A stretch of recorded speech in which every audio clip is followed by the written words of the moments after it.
जन्म बेदी सरी सरी आसुची महाप्रभुंक लीला खेला एबे बाहुड़ीबार बेल गतकाली हेरापंचमी नीति पर प्रभुंक बाहुड़ा यात्रापाई प्रस्तुति आरंभ होईछि। आज तीन रथ दक्षिण मोड़ नहीं नाकचणा द्वारा सम्मुख श्रद्धाबाली लगिब। रथयात्रा परठारु तीन रथ उत्तर मुहां होइथिले। परंपरा अनुजाई प्रथमे मां सुभद्रांक दर्प दलन रथ को दक्षिण मोड़ करा मध्याह्न आज्ञामाल विजे पर सबु नीतिकांति आगक बढ़िब। गतकाली श्रीजीउंक पवित्र हेरापंचमी नीति संपन्न होईछि। भाई भौणी को सांगरे धरी महाप्रभु महालक्ष्मी को श्रीमंदिर में छाड़ी आसीथिबारु तांको उपरे अभिमान करी मां लक्ष्मी ठाकुराणी रागरे जर्जरित होई नंदीघोष रथर काछ खंडे भांगिथिले।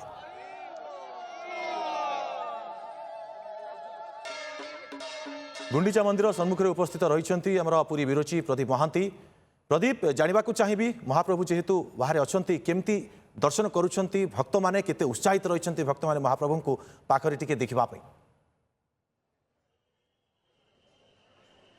दुर्गादा आप जानी आज हूँ महाप्रभुंर जेहेतु गतकाली हेरा पंचमी नीति अनुष्ठित होती विलंबित राति आज सकाल सकाल मंगला आरती जेहेतु पहुड़ महाप्रभुंर पड़ता मंगला आरती पर सब भक्त मान सब दर्शन कर तड़प लगी नीति चली श्रीमंदिर में या परवर्ती समय तड़प लगी पुणी आपंकर अवकाश नीति हम सोम सूर्य पूजा द्वारपाल पूजा सकाल धूप बल्लभ सब नीति सब अनुष्ठित हम सब भक्त मैंने जो मैंने समय अपेक्षा करते समस्ते महाप्रभु दर्शन कर नाकचणा द्वार दे समस्ते प्रस्थान कर कारण यहाँ हूँ प्रस्थान द्वार पूर्व सिंह द्वार दे प्रवेश करेंगे प्रस्थान द्वार हूँ नाकचणा द्वार नाकचणा द्वार दे समस्त भक्त मैंने प्रस्थान कर महाप्रभु को सानिध्य लाभ कर चेष्टा करवा कि भक्त मान प्रतिक्रिया नवापाइका तो निश्चित भाव में केमी दर्शन है आज महाप्रभु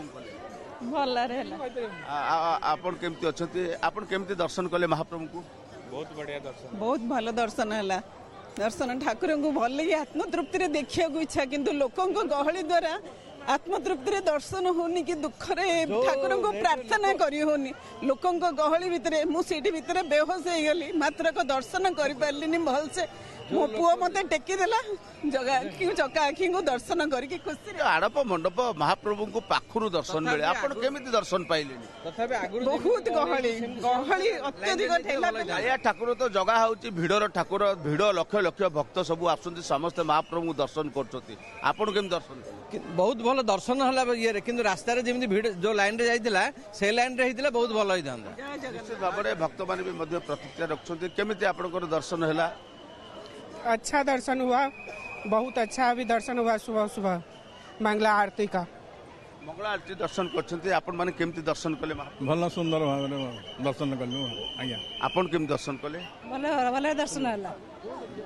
भक्त माने भी मध्य समस्त भल खाली सुंदर भाव में दर्शन करछंती महाप्रभु कहउछंती एवं महाप्रभु को आपण मा केमिति दर्शन कले? दर्शन बहुत भल रहेला किंतु सबु बड़े सरकार पाखे निवेदन सीनियर सिटीजन किछि गोटे अलगा व्यवस्था करन।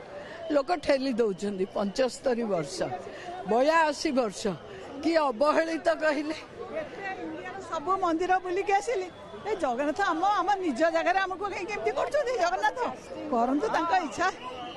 शुणुते दुर्गा माधव जो मैंने सीनियर सिटीजन अच्छा वयस्क महिला अच्छा से सरकार गोटे स्वतंत्र व्यवस्था करने से दाबी उपस्थापन करुँच जहाँ भी हो महाप्रभु को सी अति सुंदर भाव में दर्शन कर एवं आपण माने सब केमतिका दर्शन कले? सरकार जहाँ कर बहुत भल कर वर्ष बहुत भल होइछि। जय जगन्नाथ जय जगन्नाथ जय जगन्नाथ जय जगन्नाथ। प्रदीप, जेहेतु तीन रथ आज दक्षिण मोड़ हेबो कौन परंपरा सब रही?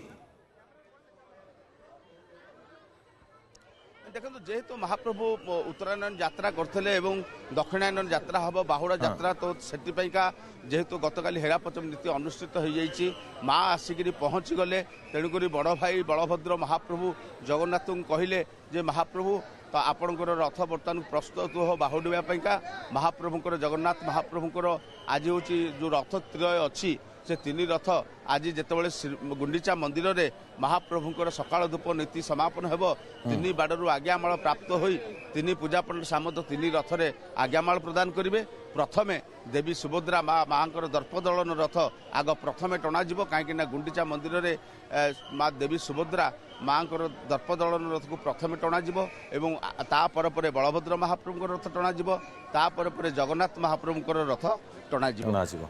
जो प्रक्रिया रही श्रद्धा बाली ଆଗରେ ଗୁଣ୍ଡିଚା ମନ୍ଦିର ସମ୍ମୁଖରେ ସମ୍ପୂର୍ଣ୍ଣ ଭାବରେ ଆପଣଙ୍କର ବାଲି ପଡ଼ିବ। ବାଲି ପଡ଼ିଲା ପରେ ଚକକୁ ମୋଡ଼ କରାଯାଇକରି ଯେହେତୁ ଆଜି ଦକ୍ଷିଣ ମୋଡ଼ ହେବ, ଆଜି 3 ରଥ ନାଚଣା ଦ୍ୱାରା ଶରଧା ବାଲିରେ ଲାଗିବ କି ନ ଲାଗିବ ପରବର୍ତ୍ତୀ ସମୟରେ କହିବ, କିନ୍ତୁ ଆସନ୍ତାକାଲି ବି ମଧ୍ୟ ଦକ୍ଷିଣ ମୋଡ଼ କରିବା ପାଇଁକା 2 ଦିନର ବ୍ୟବସ୍ଥା ନିହାତି ପ୍ରଦୀପ ଏ ପରମ୍ପରା ସହିତ ଆମେ କହିପାରିବା ମହାପ୍ରଭୁଙ୍କର ଯେଉଁ ବାହୁଡ଼ା ଯାତ୍ରା ରହିଛି ତାର ପ୍ରକ୍ରିୟା ମଧ୍ୟ ଆରମ୍ଭ ହୋଇଯିବ। ବହୁତ ବହୁତ ଧନ୍ୟବାଦ ଆମର ପୁରୀ ବ୍ୟୁରୋ ଚିଫ୍ ପ୍ରଦୀପ ମହାନ୍ତି ଅଧିକ ସୂଚନା ଦେଉଥିଲେ।